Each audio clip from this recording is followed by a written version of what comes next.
Yo, have you heard about Anchor? It's the easiest way to make a podcast. Let me explain. It's free. There's creation tools that allow you to record and edit your podcast right from your phone or computer.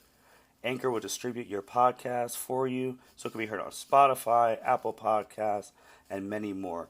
You can make money from your podcast with no minimum listenership. It's everything you need to make a podcast in one place.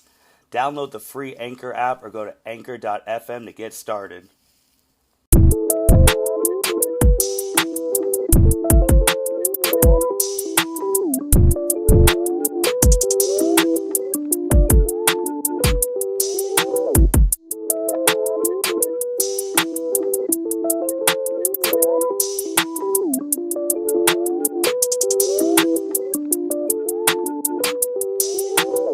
Welcome, everyone, to the L7C podcast, college football edition. Today, we are going to be talking about those OSU Buckeyes who just took on Indiana this past Saturday. And we are finally here at another week we've been building up all season, week 9. We got the college football expert, the captain, Byron Mitchell, with us. How you doing today, sir? I am doing good today. How are you, sir? I'm doing good. But yeah, man, let's get right into it. OSU was playing at night at Indiana. If this was the same Indiana team as last year with Penix and Vogel and they weren't injured, this would be a little concerning, but obviously they're dealing with a whole bunch of injuries. And it wasn't the same team. It was downpouring over there, and Indiana scored on their first drive and then didn't score the rest of the way. OSU took care of it 54-7. What did you think of that game, Byron? What did you like? What you didn't like? Stats? What's happening? Overall, I enjoyed the game. We pretty much trounced Indiana 54-7. We scored on our first drive. They scored on their first drive. Then the rest of the way, it was just all Ohio State. Indiana couldn't do anything. Stats-wise, CJ Stroud had another amazing game. 21 for 28 for 266 yards, 4 touchdowns, 0 interceptions. Kyle McCord and Jack Miller got in there for a little bit. Kyle McCord had 5 for 6 for 61. Jack Miller, 2 for 3 for 35 yards. Travion Henderson had a good game, 9 carries for 81 yards and 2 touchdowns. Mayan Williams came back from injury. He had 8 carries for 60 yards and a touchdown. Receiving wise, Jackson Smith and Jigba, 6 for 99. Garrett Wilson, 5 for 59. Ruckert got in. He played well. He had 5 for 47 and 2 touchdowns. Olave, 2 for 21, 2 for 24 and a touchdown. So we did well. Our defense had about, 5 sacks. No interceptions this time around. But defense played well. They stepped up. Overall, all around good job to the Buckeyes. Yeah, man, they took care of business. I mean, they scored 30 points in the second quarter. Yeah. Like it was 14-7 at the end of the first quarter, and they scored 30 points in the second quarter, and then was on cruise control the rest of the way. Indiana couldn't get nothing. Their fans started leaving in the second quarter. And I wouldn't blame them if you let a team score 30 in a quarter. Right. It was over by halftime. Yeah, it was over by halftime. That puts Indiana 2-5 and 0-4 in the conference, a far cry than what they were last year, where if it wasn't for a rule change, they would have been going to the Big Ten championship game last year. Yes. And OSU's 6-1 overall, 4-0 in the conference. So, yeah, man, you really hit everything on nail and head on. It was just another dominating performance. The offense has been clicking. It's like we've always said. We told everyone, I'm going to say it every time, we told everyone to relax. We did. On CJ Stroud, and here we are. So I was doing some research earlier. I was like, I wonder how he did before he came back from injury and after he came back from injury. So I put some stats together. For the first 3 games, we had, the shoulder injury, 6'3" for 101. 62% completed 62% of his passes, 963 yards, 8 touchdowns, 3 interceptions. We know he did throw 54 times against Oregon because we couldn't establish our run game. So he had that one game off against Akron. Came back. Now he's thrown the last 3 games since he came back from injury, 62 for 84, 1,002 yards, completing 74% of his passes, 14 touchdowns, and 0 interceptions. It's crazy, and he's surged in the Heisman race. Some people have him as high as number 2 right now. I would say from his performance, he's definitely number 2. Yeah, which I don't know why Bryce Young is number 1, to be honest. I do feel like this is the most open Heisman race we've had in a long time because the two front runners for it both got benched. DJ Clemson and Spencer Rattler, who was a huge front runner for the Heisman at the beginning of the year. They've both been benched. So, and Clemson, they've not been good at all this year. Like I know we've already said, just, Buckeye fans enjoy this ride we're on. But Byron, our opponent who we're playing, which we will preview, we are playing Penn State. And they were in a history-making game for the wrong reasons. For the very wrong reason. They went into a 9 overtime game against Illinois, and Illinois was a 25-point underdog in that game. And Illinois actually comes out on top in 9 overtimes. I am still shocked that game went to 9 overtimes. Because when I was looking at ESPN on my phone, they were at 3 overtimes. You guys kept telling me, oh, they're in another overtime. Oh, they're in another overtime. I'm like, how many overtimes is it going to take? Then 9 overtimes? You lose to a team that was a 25-point underdog who was like 2-4 before they came? Mm-hmm. You're what, 5-6? Not 6-2, but like, I think they were 5-2. They only lost 5-1. Yeah. They lost to Iowa. Penn State, man. And Illinois absolutely rushed all over them. They had 357 rushing yards on 67 carries, which is an average of like 5.33 yards a carry. Mm-hmm. Oh, yeah. Insane. Illinois only threw for 38 yards. In 2021, Illinois threw for 38 yards. I'm sorry. Their longest pass was 8 yards. Man, Penn State. And Sean Clifford played. He just played like it was just bad. 19 for 34, 165, a touchdown. It was just bad, man, because there were so many times where Penn State could have had a pick to end the game. They could have ended the game on so many times, and they didn't get done. And that's what we talk about with like coaching and preparation. They were looking ahead. They got trap gamed. And we thought the Buckeyes were going to get trap gamed. But they were looking ahead. Franklin didn't have them disciplined enough to say, we need to get this done here. And they didn't do it. Then they lost in the 9th overtime, and they dropped from number 7 all the way to 20. Well, I mean, I didn't expect them to drop 13 spots, but they lost to an unranked Illinois at 9 overtimes. It was a 25-point favorite at home. It was at Penn State. That's, man. Do you think there's going to be a coaching change with James Franklin? There's been people talking about him with the USC job. The radio today, there was talking about him and potentially with the LSU job. And I guess with coaching, and I want to hear your opinion on this too, because I want to relate this back to like, you're a big opponent of getting the points instead of going for it on 4th down. Like why would you go to LSU? Like, I guess, is it a better job than Penn State? Is USC a better job?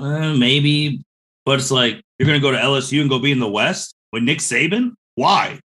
If you can't do it against Ryan Day, why are you going to go against Nick Saban? Right. I wouldn't go to the SEC if I were him. I think USC. I think that's the best. I think that's the least resistance over there. Yeah, because the Pac-12, like the top teams are usually Oregon, USC. So he'll be in there, the top 2. Stanford. There's been times where, but the only Pac-12 teams to make the playoffs was Oregon and Washington. It's true. In the history of the playoffs, and Oregon had the Heisman winner that year, Marcus Mariota, and Washington had Chris Peterson as their head coach. Mm-hmm. The Pac-12 is always a non-factor when it comes to the playoffs. Oregon's hanging on by a thread. They won 34-31. So they're trying to keep those hopes alive. And it's like, and James Franklin, which I will give him credit, he has won a Big Ten championship here in Urban Meyer era. So that is true, but in still didn't make the 2016, playoffs. yeah, because we went to the playoffs that year. So I mean, they have been good. Like I think prime Penn State was obviously the Trey McSorley, Saquon Barkley years because they won. I think they won a Rose Bowl and that too. Like they've done well, but when we talk about this game, which we're about to get into, like when it comes to this game, there's been multiple years where they should have beat us and we just close them. Yes. We were just talking about it in our group chat, that 2017 game when JT Barrett went off in the fourth quarter. And they were up by that, and that was in Columbus. There was a game where one of the Bosas got a sack to win the game. Dwayne Haskins had a comeback at Penn State. Like they've always been in these games. Last year we won by two touchdowns, but it should have been more. That was also the game we realized Sean Wade's coverage was terrible because he was getting killed that whole game. Facts. But I don't like now it's a 3. Well, first off, we are also number 5 in the rankings now. So we didn't really change. But so it went from a 5 versus 7 matchup to now a 5 versus a 20 matchup. And it's still, I mean, it's at night, ABC. I know you're really mad Penn State lost because that's where game day would have been. Yes, game day would have been here in Columbus on Halloween Eve, 5 versus 7, and then Penn State had to go lose to an unranked Illinois as a 25-point favorite. Instead, game day, and we are here at week 9, where we told y'all about the previous week. The week that we pumped up was at 6? 6 or 7. Yeah, we pumped that up, and you saw what happened. This is another one. This is big because now game day is going to be at number 6 Michigan versus number 8 Michigan State. That's going to be a good game. Michigan State at home. This is big noon kickoff on Fox. This is where game day is going to be. Mel Tucker, they should just give him all the coaches of the year right now because no one thought Michigan State would be where they're at right now. No one thought Michigan would be where they are right now. Well, that's true, but Harbaugh ain't getting no coach of the year stuff. He should have been here every year. Well, this is at Michigan State, and you know that place is going to be crazy. They've had some crazy games in the past. Harbaugh has not done good against his rivals, OSU and Michigan State. I think he only has a couple wins against Michigan State in their down years, not their good years. But right, this is huge because they're both in the Big Ten East. Yes, so we'll eventually have to play them back to back at the last 2 games of the season. And if I remember correctly, yeah, because one of them's about to lose because none of them. Michigan's 7-0, Michigan State's 7-0. Both are 4-0 in the Big Ten East, Big Ten Conference overall. So someone's taking their first loss and their first Big Ten loss, which would propel us to this number 2 spot. This is huge, man. Yes, this is the big game, not only for Michigan and Michigan State, but as for Ohio State. And, well, maybe not somewhere as Penn State now because they lost to Illinois. But they're done. Yeah. So it's a big game for the top 3 teams in the Big Ten East. Byron, who do you have in this game?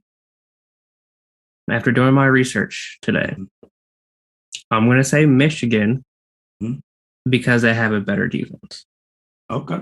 And the Big Ten, I believe don't you like Michigan State's running back? He is powerful.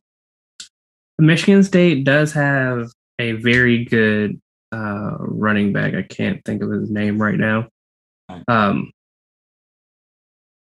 But defensive wise, the Wolverines are only allowing 299 yards per game, which is number 2 overall in the Big Ten. And Michigan State is allowing 406 yards per game, which is the second worst in the Big Ten. So I think it'll come down to defense because they both have a high-powered offense through their running backs. So I think if it'll come down who can stop the running back, and I think Michigan will have that edge because they're only allowing like 116. Well, actually, their run defense is pretty even. because Michigan's allowing 116 rushing yards per game, and then Michigan State's allowing 121 yards. So I'm going to just give that slight edge to the Wolverines defense because they're not allowing that many total yards per game. Okay. So Michigan running back Kenneth Walker III, 997 rushing yards right now. Jaden Reed, the wide receiver, 502 receiving yards, 5 touchdowns. Kenneth Walker has 9 touchdowns. And Patrick Thornton, the QB, has 15 touchdowns. If you remember, there was a one game for each of them. It was like 400, 200, 300, whatever it was that they all had. Mm-hmm. And you're right, Michigan's defense is very good. They should have lost to Rutgers, but they did not. They should have.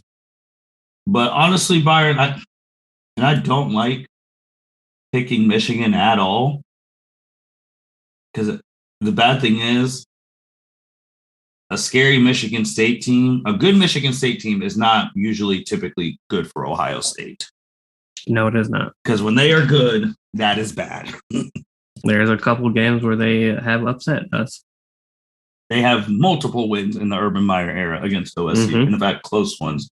But Byron, I'm picking Michigan just because Jim Harbaugh said we are beating our rivals, or we're dying trying. So if you're going to play with that type of pride, you got to do it. You got to do it. Like, this is Harbaugh's game to show that he deserves the Michigan coaching job. Because, like, in the past years, he hasn't proven it. That one year, he was on the revenge tour and lost both to Michigan State and Ohio State. So, I mean, if he wants to prove everyone that, yeah, I'm here and I'm staying this, you got to beat Michigan State. Yeah, because he said we're die trying. This is it, man. This is 6 verse 8. You don't get any higher than this. Mm-hmm. That's the 12 o'clock big game. We told you this game, you're going to have big games all around. Even though this team is not as high ranked, it's still going to be the top game on CBS. The 3:30 game, number 1 team in the country, Georgia, Florida. Florida is now unranked. Mm-hmm. And we were previewing this beginning where they were ranked. So I don't know if Florida's going to show any pride in this game and make it close. But I just don't think they're getting past that Georgia defense, man, to be honest. And I think Georgia at 3:30 is going to be like, all right, we saw what Michigan State did. Time for us to destroy some people. I totally agree. I don't see Florida winning this one. Georgia's defense is scary. They've shut out a couple opponents. As we said, number 8 ranked Arkansas, 37-0. The week before that, they had shut out Vandy 62-0. They're only allowing about 6.6 points per game. Their defense is scary. So if Florida can't get anything going on offense, this is Georgia's game to win. Yeah. So unless Florida shows some pride, 4-3, this is their biggest game of the year. I mean, unless they show some pride, but I think Georgia's defense just annihilates them. So you're going to go from Michigan, Michigan State, Georgia, Florida, and then do we go straight to 8 o'clock? Well, I guess you could swig by at 7 o'clock if you want to catch a number 10 Ole Miss versus number 18 Auburn. Ole Miss is, they're still hanging around in that top 10. If there's a lot of chaos, they can move up. That is true. Ole Miss 6-1, Auburn 5-2. The West is technically still wide open because Alabama lost to Texas A&M. So there's some teams who control their own destiny. I do think, I don't know why Auburn's always ranked. I really don't. But I think Ole Miss takes that. Yeah, I think Ole Miss takes that one too. And then you finally get to the nightcap, ABC, 7:30. Pretty sure Herbie and them are going to be calling the game. If not, then they really just said F us. Penn State coming into the shoe, nighttime, Halloween Eve.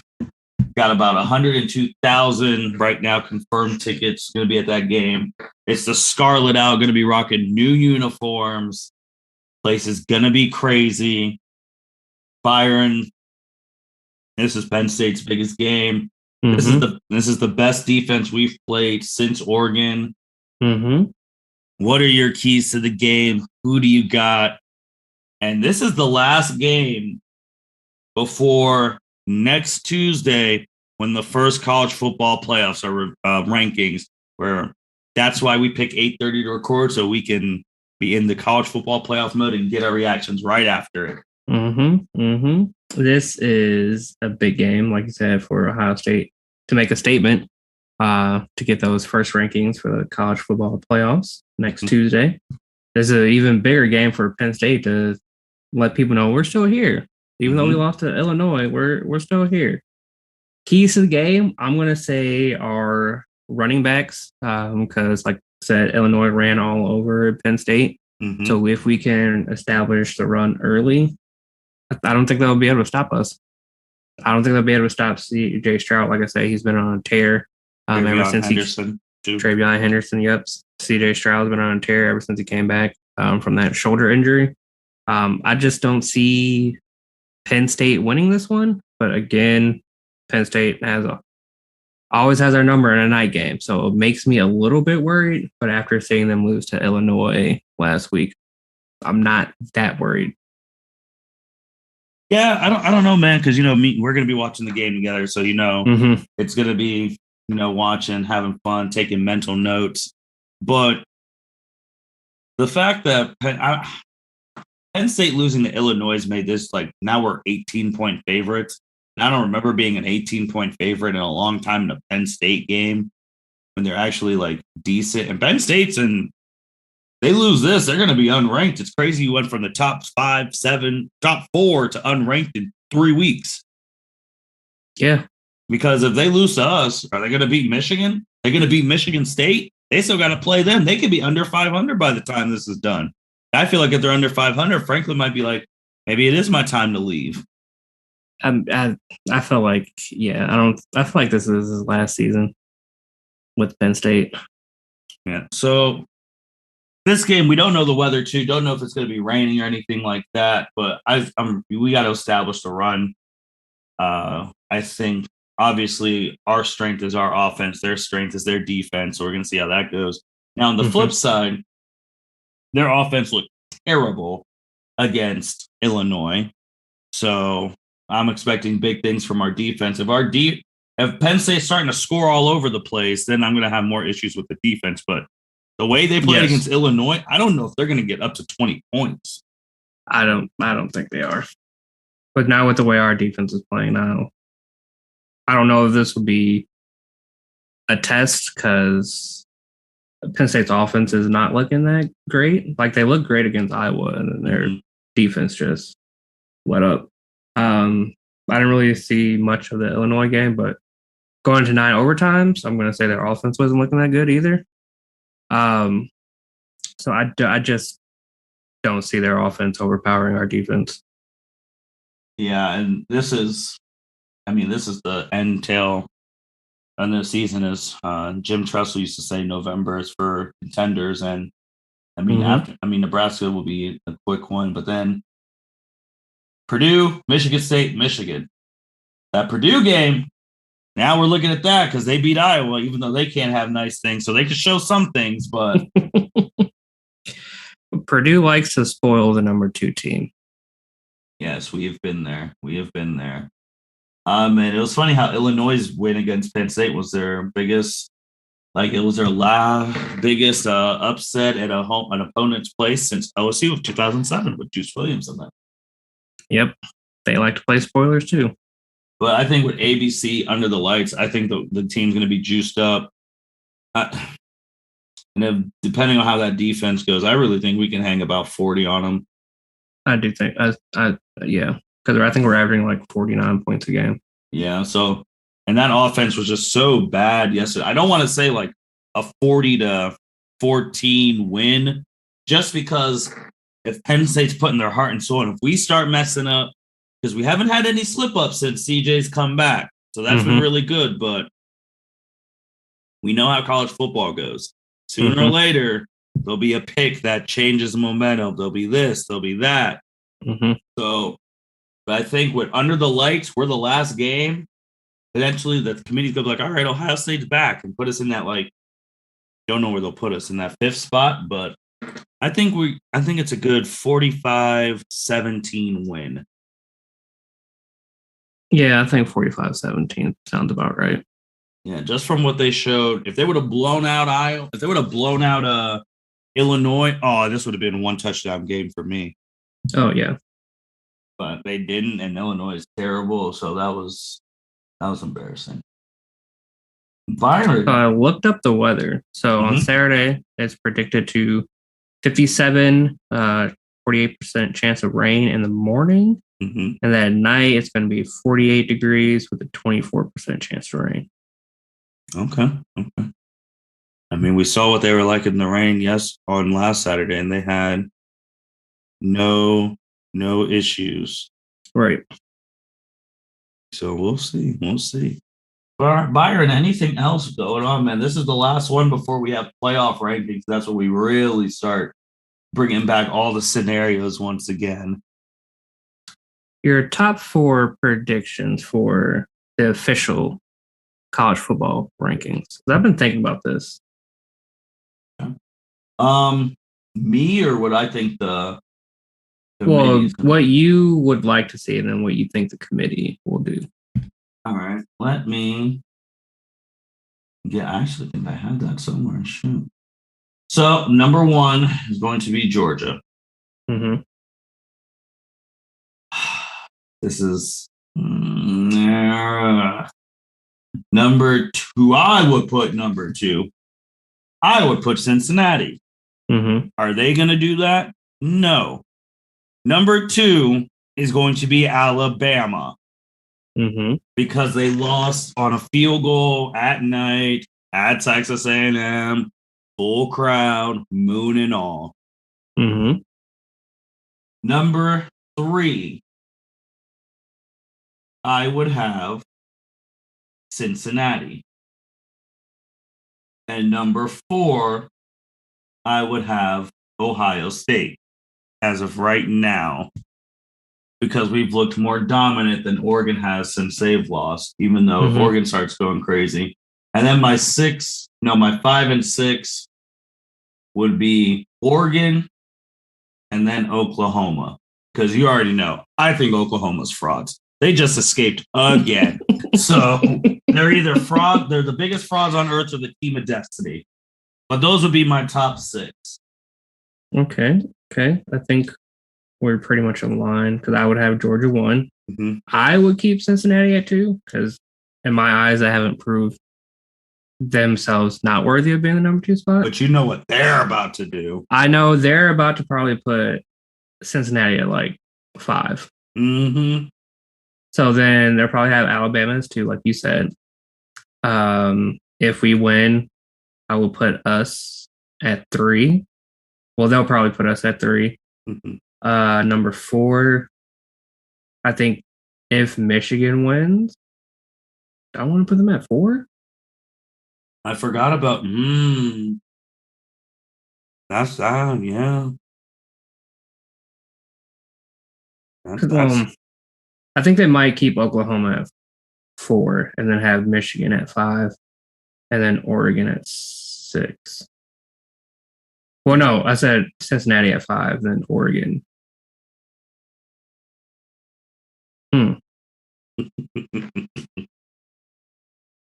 All right, so this is what I think they're going to do. Georgia at 1, Alabama at 2, Ohio State at 3, Oklahoma at 4, Cincinnati at 5, and then Michigan at 6. Okay.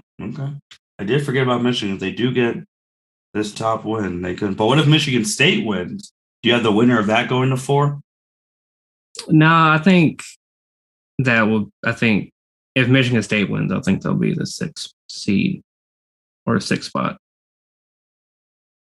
I think Michigan State will stay at 6, and then if Michigan State wins, they'll go to 6. Okay. Can't wait to see, man. Live reactions next Tuesday. It's gonna be a good time. It'll be a good time. Byron, anything else, man? In college football. This was the big week. Another one we've been hyping up, and then we'll be hyping them up until next big one. We'll be super hyping up is the end of the year, or if Michigan State wins, Michigan State week, or if Michigan's undefeated by the time we get to them, then oh man. Any chance you see Michigan jumping us though? Because they'd be an undefeated team beating a top 6. It depends on how well they look. Okay. If they like blow out Michigan State, then I could see them potentially jumping us. Okay. All right. Well, we're excited. Buckeyes, Penn State, October 30th. We've been pumping this game up. Let's see what our Buckeyes do. You got a whole college football game. Again, Michigan State at 12. Georgia, Florida, 3:30. OSU, Penn State, 7:30. Those are games you need to be watching out for. And with that being said, thank you everyone for listening to the L7C podcast. Everyone take care and go Bucks. It's a big one Saturday night. Let's do it. Thank you for listening to this episode of the L7C podcast. Be sure to like, rate, review, and subscribe to the channel. Follow us on all social media platforms, and we'll be talking to you guys soon. Take care.